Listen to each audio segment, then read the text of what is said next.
Úvod.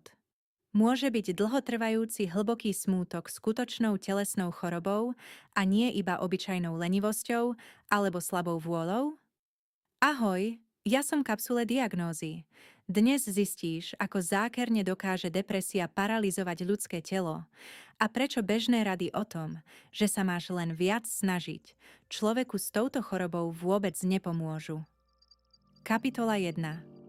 Prečo si tak veľa ľudí stále myslí, že táto ťažká diagnóza je len obyčajný vymyslený smútok, z ktorého sa stačí iba rýchlo vyspať? Medzi verejnosťou koluje obrovský mýtus, že človek trpiaci depresiou sa len príliš ľutuje a chýba mu pevná vôľa. V skutočnosti ide o vážnu poruchu celého organizmu, pri ktorej v mozgu dochádza k chemickej nerovnováhe dôležitých prenášačov informácií. Predstav si, že tvojmu kamošovi zo dňa na deň prestane bleskovo prúdiť v hlave dopamín a serotonín, čo sú látky zodpovedné za radosť a energiu. Nemá odkiaľ vziať silu na bežný úsmev, lebo jeho biologický motor zostal úplne bez paliva. Depresia nie je slabosť povahy, ale skutočný lekársky problém, ktorý si vyžaduje odborný prístup. Kapitola 2.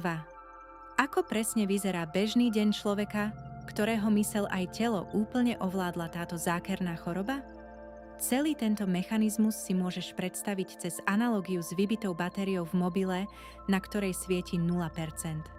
Keď máš chrípku a vysokú horúčku, tvoje svaly sú slabé a ty nedokážeš vstať z postele ani kvôli obľúbenej počítačovej hre.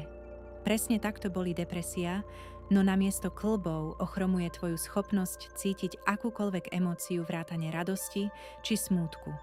Chorý človek nezažíva len plač, ale najmä totálne citové prázdno, kedy mu pripadá zbytočné aj obyčajné umývanie zubov alebo jedenie. Je to stav hlbokého vyčerpania, kedy tvoja vlastná hlava neustále vypína všetky systémy. Kapitola 3. Vedel si, že človek s ťažkou depresiou sa dokáže na verejnosti nahlas smiať a nikto z jeho okolia si nič podozrivé nevšimne? Psychológovia tento skrytý prejav nazývajú usmievavá depresia a potvrdzujú ho aj mnohé vedecké experimenty s meraním mozgovej aktivity. Lekári sledovali pacientov, ktorí navonok fungovali úplne normálne, chodili do školy a nosili domov skvelé známky, no ich vnútorné stresové hormóny boli na kritických hodnotách. Títo ľudia spotrebujú obrovské množstvo energie na to, aby pred svetom zahrali divadlo, že sú v pohode, lebo sa za svoje stavy hlboko hanbia. Skutočná tvár tejto choroby sa preto takmer nikdy nezhoduje s tým, čo vidíme vo filmoch. Kapitola 4. Ako môžeš ty sám pomôcť svojmu spolužiakovi alebo kamošovi, ak uňho uvidíš varovné príznaky dlhodobej straty záujmu o svet? Nikdy mu nehovor vety typu "vschop sa" alebo "usmej sa", pretože tým v ňom len prehlbíš obrovský pocit viny a neschopnosti.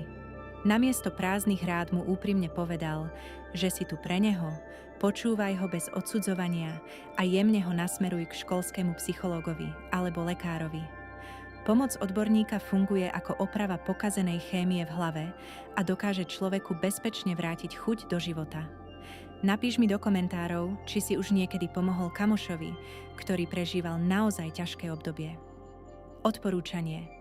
Ak chceš skutočne pochopiť, ako vyzerá svet očami človeka s touto diagnózou, prečítaj si knihu Dôvody, prečo zostať nažive. Napísal ju známy autor Matt Haig, ktorý v nej otvorene opisuje svoj vlastný úspešný boj s touto ťažkou chorobou.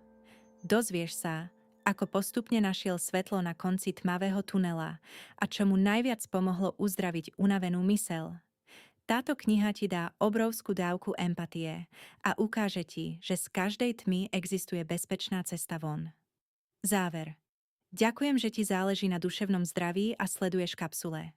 Hoď na video úprimné srdiečko a napíš mi svoj názor do komentárov. Uvidíme sa v ďalšej kapsule?